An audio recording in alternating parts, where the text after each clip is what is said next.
Hey, what's going on, everybody? It's Wilhelm Scream, and welcome back to another day in Destiny 2 for some more Destiny 2 news and Beyond Light Season of the Lost Intel. And today, once again, is Friday, so we have our Friday weekly update. XUR has returned. Unfortunately, Trials does not return, I believe, until next week. But I'm going to be sharing with you everything XUR is selling, as well as all the other cheeses, farms, and glitches that you can use heading into the weekend if it's your first time playing this week. But before I get into all that information, I just want to remind everybody I'm still doing the giveaway on my YouTube channel. The next one will be at 50,000 subscribers. We just passed 49,000, which is absolutely amazing. All you have to do to be entered into that giveaway is like this video, subscribe to the YouTube channel, turn on all the post notifications, that bell that's right next to the big red subscribe button, and follow me on Instagram or Twitter. They'll be linked in the description box down below. And as always, if you stick around till the end of the video, I'll have that secret hashtag you can leave in the comments section to be entered into that giveaway a second time for this video. And remember, those secret hashtags stack between all videos, so if you haven't done this on a previous piece of content on this channel, why not go back, check out another video, and of course do it again. Okay, XUR today can be found in the Watcher's Grave on Nessus in the big tree. Just spawn in, head to the big tree, there he is. And today he is selling, we have, of course, our exotic Ingram. We have the Hard Light, which is pretty awesome if you're going for just straight up bounty farming. Always good to have. We have the Graviton Forfeit for the Hunter class at a 66 total roll, which is a really high roll, actually. 20 Resilience and 22 Intellect. We have the Peregrine Greaves for the Titan class with a 62 total roll, 16 Recovery, 16 Discipline are the standouts there, and we have the Controverse Holds for the Warlock class with a 64 total roll. Not a great distribution of stats, 19 Mobility and 14 Discipline. Not that great for that one, but still 64, not bad. Everything over 60, I would say that Graviton Forfeit is definitely the standout exotic if you're going for a piece of gear. Remember, you can always use any of these pieces of gear or weapons. You can buy them on your primary character if they're above 1320. For a secondary character, maybe you don't play more than one character or you just don't level them up that often, you can always buy a 1320 exotic for that character, level them up a bit faster.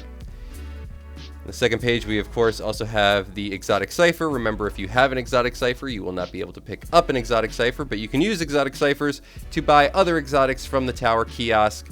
Lots of good ones in there, including Sleeper Simulant, which is pretty meta at the moment. XUR is also now selling all these other legendaries. We have a fairly extensive loot pool. Today we have Dire Promise, we have the Gnawing Hunger, we have the Cold Denial, we have the Distant Tumulus, I think I'm pronouncing that correctly, Wishbringer, Seventh Seraph Saw, and we have the Trinary Systems. I also hope I'm pronouncing that correctly. Of all of these, the one that I'm actually thinking of picking up is the Trinary System, the Fusion Rifle. Fusion Rifles are really good. At least I've been using them a lot in PvP at the moment, and PvE, respectively.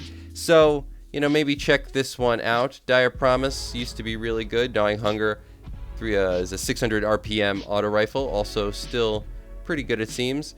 The Cold Denial is a pulse rifle, which seemed to be pretty good, although I'm not sure if the 340 archetype is. If you know, leave a comment down below. I'd love to hear what you're using in the Crucible. All the others, Wishbringer, the sniper rifle, not really the archetype I go for, and no real reason to pick up the machine guns at the moment. You also have exotic pieces of gear, nothing with a great roll here. Boots are 55. Helmet is a 59. We have the gauntlets at a 63, not terrible. Oh, and we have the chest piece at a 48. So no great rolls there when it comes to XUR. So that's it for his loot today. Now, just heading around the system, some things you can do heading into the weekend to maybe make your farming efforts a little bit easier. Number one thing, of course, you can still drop into the old Shattered Throne Endless Thrall Room to farm out XP, and there is a glitch that allows you to get directly to the Endless Thrall Room without actually having to complete the dungeon. You won't have to worry about dying at any point. It lets you skip a lot of stuff, so it gets there, you get there a lot quicker. The glitch still works. I talk about it in a previous video. Will be linked in the top right corner or at the end of this video. Still works. All the glitches we'll mention still work. Some people believe they might be patched because they have a little trouble doing them. No, they still work. You can then, of course, also glitch into the Last Wish raid and go and solo the Kali encounter.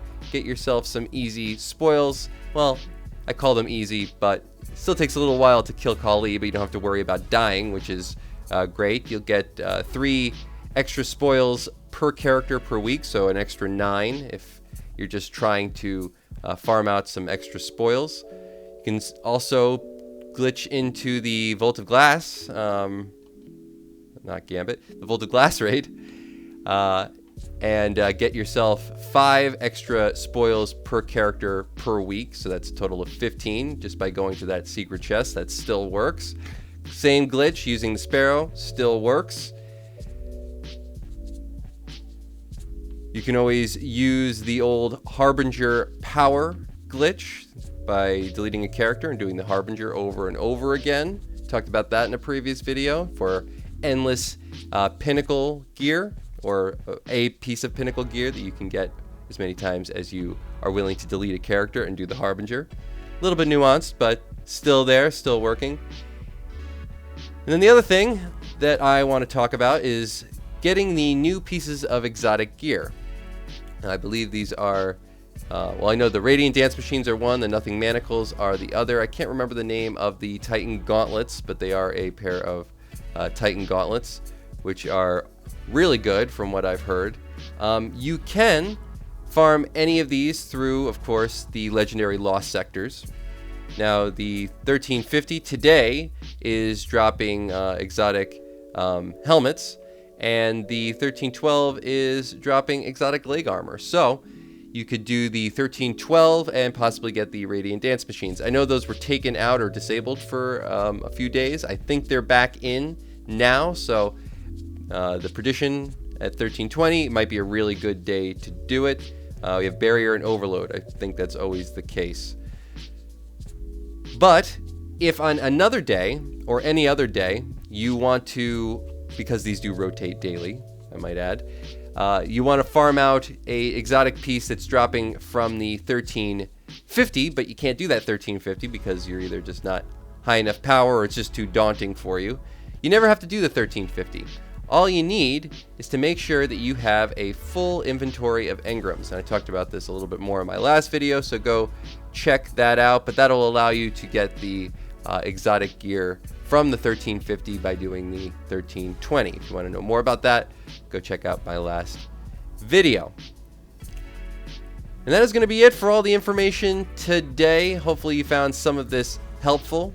Make sure to pick up stuff from, of course, the Spider, as his inventory rotates every day, but on any given day you might be able to buy out some of those planetary materials for legendary shards, which is always really great. And you'll need those planetary materials either for Glimmer or for stuff from the Tower Kiosk, because you need things like Berry and Boughs to buy the Sleeper Simulant, as well as an exotic Cipher. So weekend is also always the best time to go and farm those exotics from the Tower Kiosk. If you've watched all the way till this point in the video, please leave a hashtag XUR or a hashtag Season of the Lost or a hashtag Beyond Light in the comment section down below. Also, if there was anything you wanted to talk about as far as the meta is concerned in PvP or PvE, but really PvP when focused on any of the cash that he is selling today in the legendary area as far as all the weapons. If you see anything good in there, leave a comment down below, because, you know, I'm a little lost, honestly, when it comes to PvP at the moment. I've been using the Hawkmoon and the Null Composure Fusion Rifle. I don't even know if that's really a great combo, but it seems to be working out better than everything else I was using. My old stuff was just not up to snuff anymore. It just wasn't working. So, some tips on that end as far as meta is concerned, just some sourcing of information would be great. But thank you all so much for watching once again. Really appreciate all the new subscribers. Like I said, we're almost to 50,000, which is absolutely incredible. I'm Wilhelm Scream, as always, and of course, we will see you in the next video. Later!